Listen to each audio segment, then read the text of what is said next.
Morning everyone, Ian from DIY Home Gardening. 14th of January. The ice has pretty much subsided. It's a lovely sunny day and I'm sat in front of the Wisteria because it needs a prune. So let's turn the camera around and have a look as to how I'm doing it.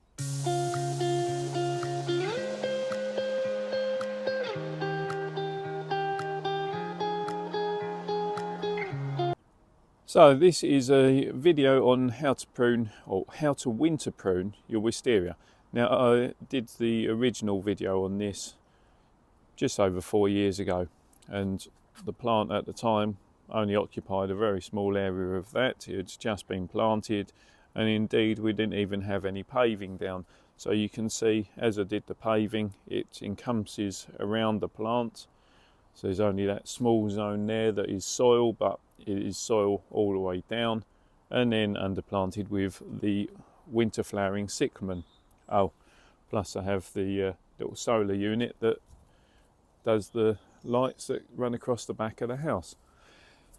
So as I say, this has actually been planted for 5 years now, and you can see that we've got some good framework established and plenty of wayward growth also. Wisteria, oh, Willow's having a little gnaw there. It's like she's trying to do some pruning for me. And it's now at an age where it reliably produces flower. The reason it takes a while for a wisteria to produce flower is that, Willow, leave that, is that it needs ripened wood before it can do so. So if I show you how to do the pruning and why we're doing it, that will also help explain how to encourage the development and production of more flowers for you. So tools needed for today's job: essentially nice clean sharp pair of secateurs. So these are Felcos. You can see I've given them a clean and a sharpen prior to today, and we're going to need some string. We don't need the dog, but she is out here. So to start with, before you do anything else, any worrying about what to do, let's have a look at the basics. So we've got what we call the established framework. We still have a few elements of leaf stem, if you like, and you can see some of those scattered over the floor. Then we have some side growths, which you can see different phasing of, and hopefully some different coloration. So the newer growth is a lighter brown, and as it ages it goes darker to the older stuff that has this textured bark to it. Now, as I say, before we're worrying about any other pruning, what you're looking to do is remove any dead, diseased or damaged wood from the plant. So we can whip things like that off, which is actually entwined into the grape. And that said, grapes can also be done at this month. Now the reason I'm doing the pruning now, so middle of January, is because the ice has subsided, the frosts are still here, so keeping the plant dormant, but we haven't got snow and ice that's going to get into these pruning cuts that you're going to be making, which can cause more bacterial damage. And ideally you want to get the pruning done before end of February, because once we hit February then sap rises and the plant will get going. So to start with, go through and say remove any of the dead, diseased, damaged stems. The plant itself will show you almost as to what's damaged or dead, because it will go into this grey coloration, and also you get these elements of the dieback there where you'll see that there's no bud formation beyond a certain point. So when you do your pruning, you can literally prune back to that last viable bud, and here again you can see that piece there, there's nothing, but actually if you follow that stem down, you can see that it's a rather grey looking stem that has no bud formation to it, nothing there at all. And here the bark is starting to come off, and so we know that that is dead beyond that point, so that can be clipped out and removed. Oh, might need to get a pair of scissors on it. Oh no, that's it. So we'll just whip that off. So that's the first thing. Remove your dead, diseased, damaged stems. So we can go through, as I say, nice and quickly, whipping those bits out.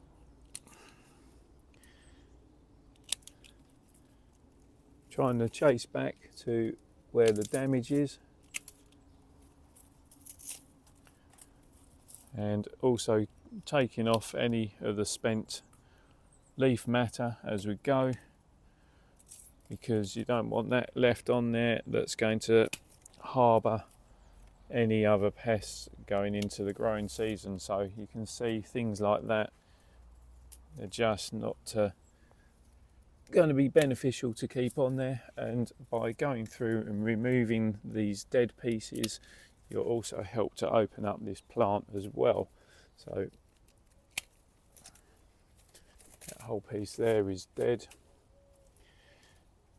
It doesn't seem to be a rhyme or reason as to why certain pieces will die, but it just happens. So actually this whole piece has died off.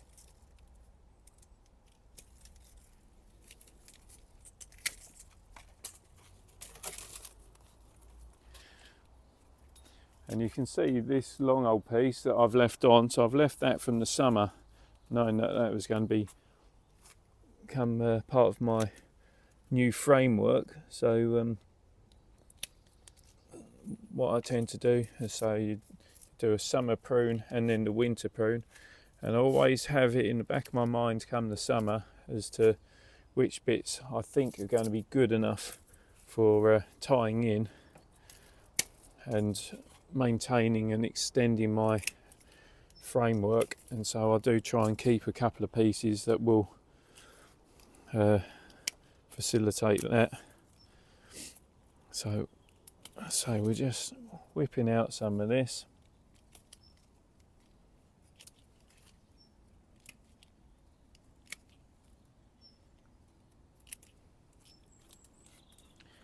And I'll come back once I've done all the dead. Okay, so I thought I'd just show you this other sort of tip really to work out if it's dead or alive. So this section here to me looks dead. We've got all the signs, the greying on the foliage, slightly withered buds, but there are buds present.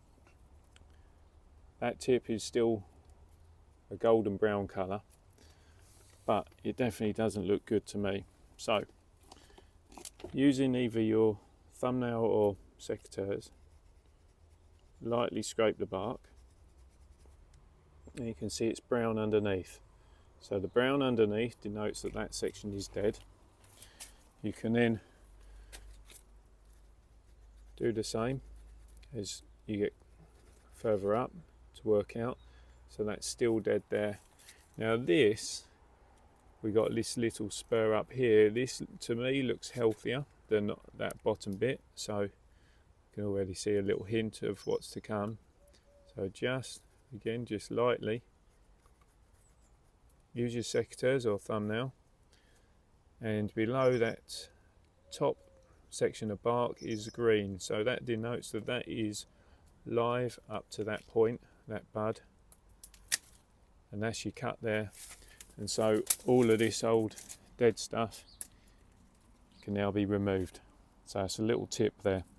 If you're ever unsure, lightly scrape or use your thumbnail to also scrape that top bark. So let's carry on. And Willow's just chewing on all the branches and making a mess. Having removed the dead, diseased, damaged stems, you can see that it's a lot less congested, and indeed what I've also been doing is cutting off some of the pieces of string where I've felt that they're pinching on the branches. So as I say, we've done the hardest bit probably in terms of time consuming. Now what I need to do is work out where the hell to prune. So you can see this is our old stem here, and then this has been this year's subsequent growth. Now this piece itself is not ripe enough to carry flower. It's going to need another season on that really. This piece will be the piece that will bear flower for this year. So what you can do is you're looking at roughly 3-5 buds or a couple of inches and prune back to that. Ideally we're not cutting back into this older wood, so we're doing these prunes at this point in time. And also what I tend to look for as well is I try to look as to how I can decongest the backside of this vine as well. So I look for anything that is, if you like, on the reverse of the wire that I don't want, that can be pruned out at the same time, because when it's behind the wire, that's going to restrict the air movement between the brickwork itself and the plant, and you want to maintain that airflow, which will reduce the pest and disease issues. So the classic point would be this piece here, where it's come from this main stem and it's then gone behind the wire, so we can remove that. We'll leave it. I was going to show you the casing that was on it, but that's dropped off. So I could see there was a caterpillar casing, but never mind. So yeah, at the same time, remove that. Obviously big chunky things like that don't really want to remove, but certainly the easy to prune out bits is where we'll go for. And anything that's like this piece here that's sitting behind, as we prune it, we can then pull it in front and tie it in as well. So do prunings, and if you want to tie the stems as you go, then do it that way, which is what I tend to do, to be honest. So then on slightly more problematic areas, so where we got a lot of this congested zones here, where you can see that it's been pruned back because it's at the end of the run, look to thin some of that out so you can be slightly more ruthless, if you like.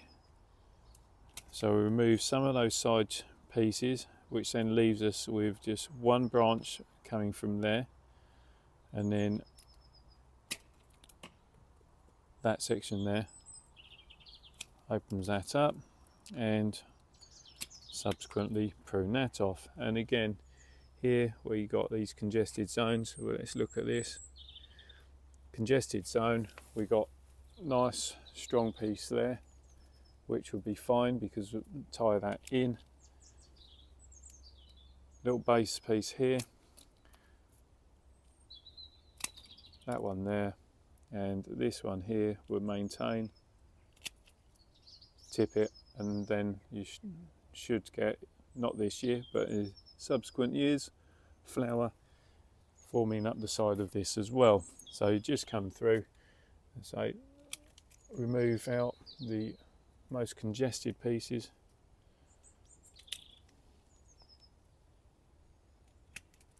like so, to give yourself a better balance to the plant, like so.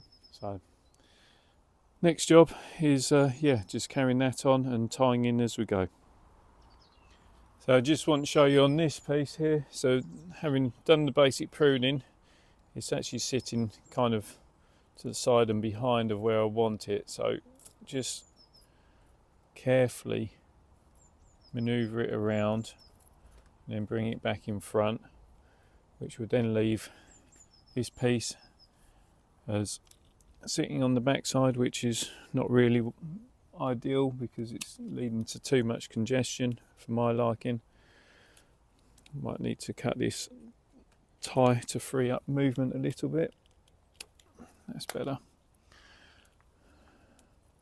So get your secateurs in and whip that piece out, and then we've got movement to be able to reposition that and get that tied in, reducing the congestion, reducing the potential for pest disease issues, and obviously for stems rubbing and damaging each other.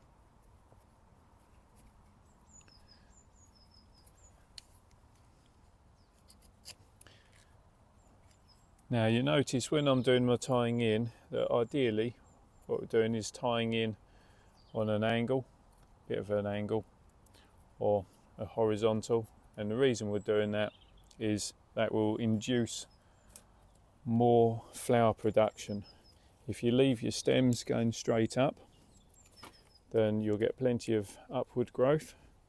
Indeed, dog, stop chewing it. Indeed, the growth would be there, but the flowers will also be way up high, which you won't be able to see particularly well.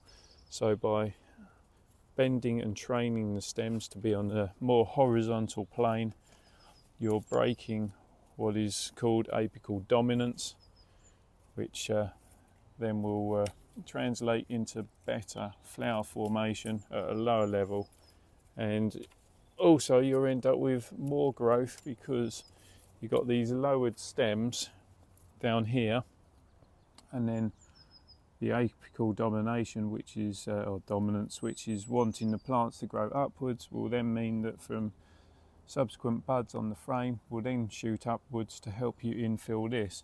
If you just leave that going upwards, it will just go upwards with the main shoots and you won't get the same coverage. So you can see how I've relayered that. There's better coverage within that zone. You can tie onto the wire, so we use the wire as one point, again just lightly tying to give us the positional, but without being so tight that it cuts in. And then where we got a more mature stem or another stem that's roughly where we want it, can then use that stem, but bear in mind that if you tie too tight stem on stem, then you will cut in and damage the stem. So we just do a loose tie there, cut the string, and that is perfect for that. And find that this year that will infill into that zone there and give us a better balance to the plant. So that's just a bit of a tip for you. So I'll just show you how I've run this new section. So this is one of the new pieces. So previous year's growth. Let's put on all of this, and that was the prune in the summer. And then following the summer, it's then put on this additional piece that I've left. And the reason I left it was because I wanted to create that whole new banding. Now I've got to this bit, I've tied it off, and that's the snip there. So then it can then make its new framework, or can be used to make its new framework. Now you would have also been aware that this back end is looking probably a little bit scrappier than it was at the start of the video, and that is because I've been cutting off the ties, and always the goal is to try and get the branches as tight into the wires as possible, and I find that works best by almost layering them in turn as to how they're coming up the main stem. So then that way you can sort of detangle, tie in a branch, and then like this tie that subsequent one to it, which leaves this one sticking out. So then that can be pulled in tight that way, and doing it this time of year, the plant's plenty pliable enough so you can get tight onto that branch and use that to then pull it in over a foot in width, or reduce your width by a foot. So you can do that, and then it will end up dropping in somewhere like that. So having done most of the pruning, tying, we're left with the last pieces, which are this section here. We've got some awkward pieces. Now this one, which has been left to grow out, well, it was actually on another branch, but you can see that it's quite away from where we want it to be, as in the framework is back here. There's quite a lot of pressure on that if you try and force it. So if you were to just use string as a single tie, it will quite quickly cut into this branch. So the way around that is loop the string around the back wire once, then we go around a second time, and so it's around this branch here also, and you can see holding on to that, it literally pulls in really easily, even to the point where you can adjust it without too much worry, and it ties in nice and simply, because it's almost like a pulley, see, without even having to hold it properly.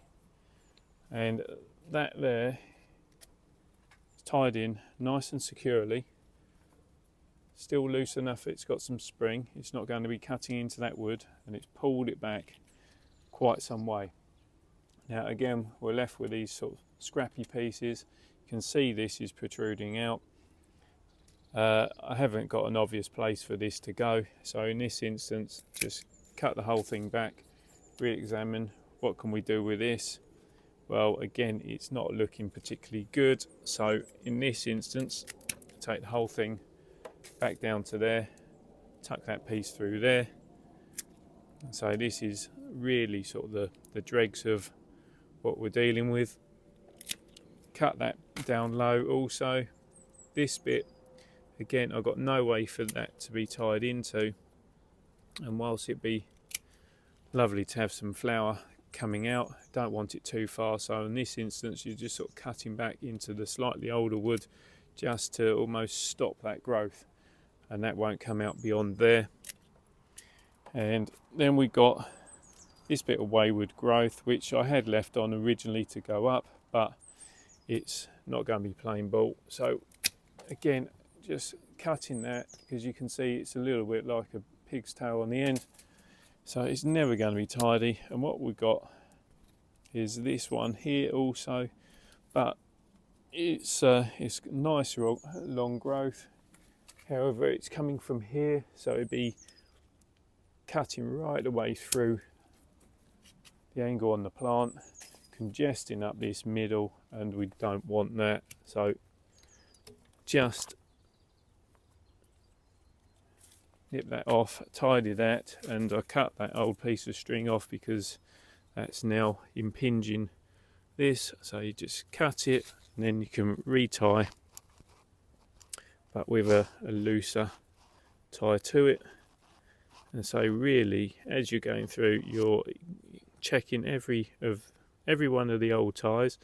Is it good? Is it still doing its job? Is it too tight? Likewise, every shoot, is it worthwhile to keep?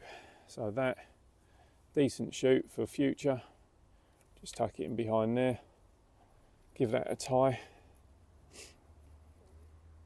Actually, let's get it, no, we'll get it out to the side here, because that's going to be more applicable. It keeps it nice and open. So keeping this middle piece open, tie that in,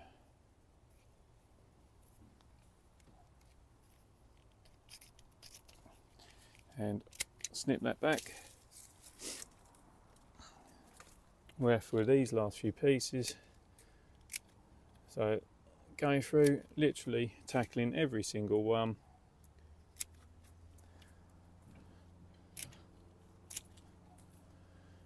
That hasn't got anywhere to go, but Don't really want to lose all that potential flower, so I'll leave that like so.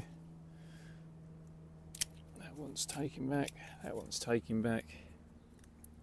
This piece wants cutting out, and that wants tying in tight, and that will be the last section done.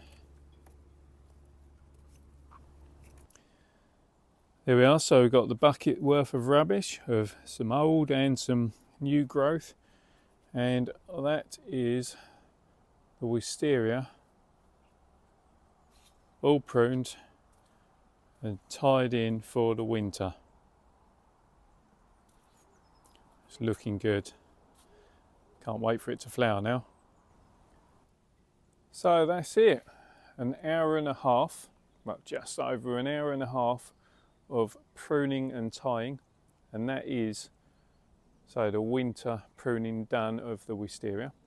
So if you've got any questions, then please send them to me. I'll do my best to answer them for you. If you've liked the video, then please subscribe to the channel. Don't forget to hit that reminder button so don't miss out on the future videos that I'm doing. And above all else, just have fun, enjoy yourself, and whilst the weather's like this, 8 degrees, mid-January, get outside and enjoy yourself. So till next time, bye for now.